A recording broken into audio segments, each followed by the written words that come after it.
Saudara, bantuan kemanusiaan dari Dana Kemanusiaan Kompas mulai disalurkan kepada warga terdampak gempa bumi di Nusa Tenggara Timur.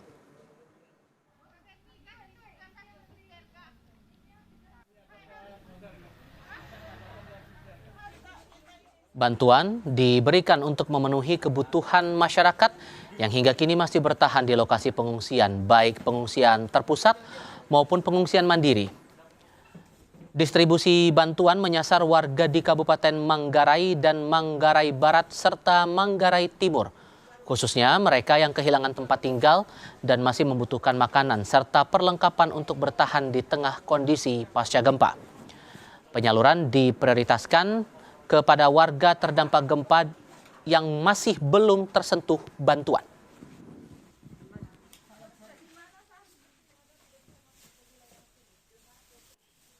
Untuk bantuan yang diberikan oleh Kompas, dari Kompas kali ini nih sudah ada orangnya yang membelanjakan semua barang-barang ini.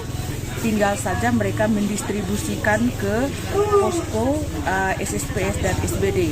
Itu sekitar 5.000 orang, tetapi yang sudah kita distribusikan dari sejak pasca bencana itu sekitar 2.600 paket sembako yang kita sudah bagikan.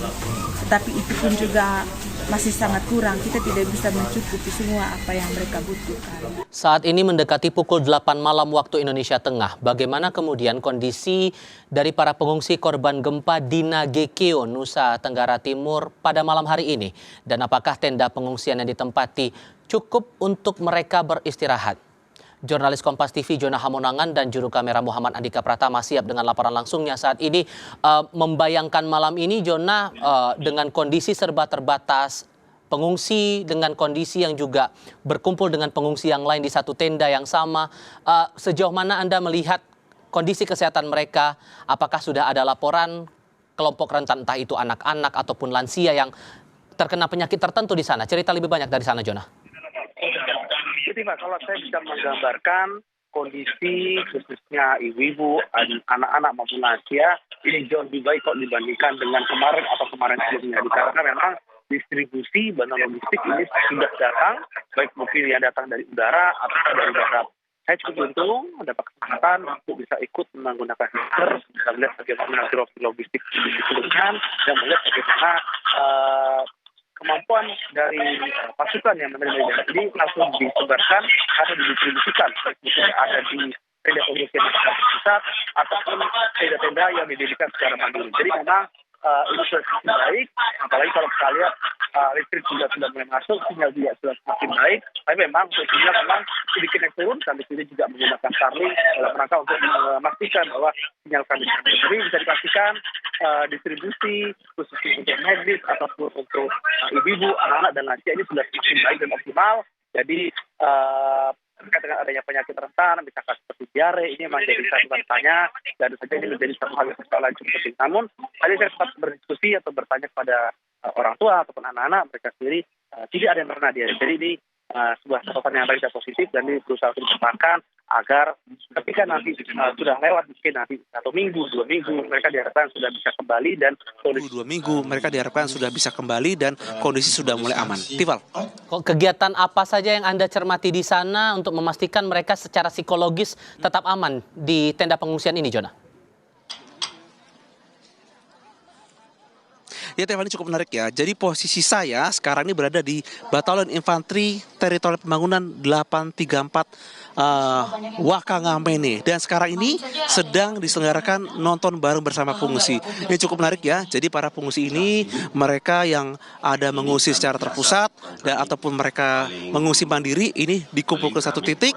Mereka tidak hanya menonton, bahkan diberikan makan. Jadi ini seperti kudapan seperti kita nonton di bioskop.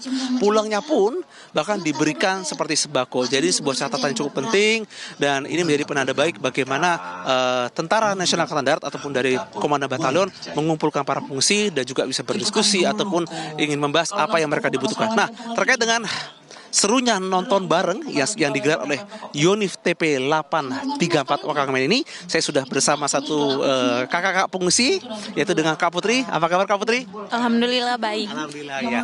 Gimana? Senang nggak dengan nobar ini?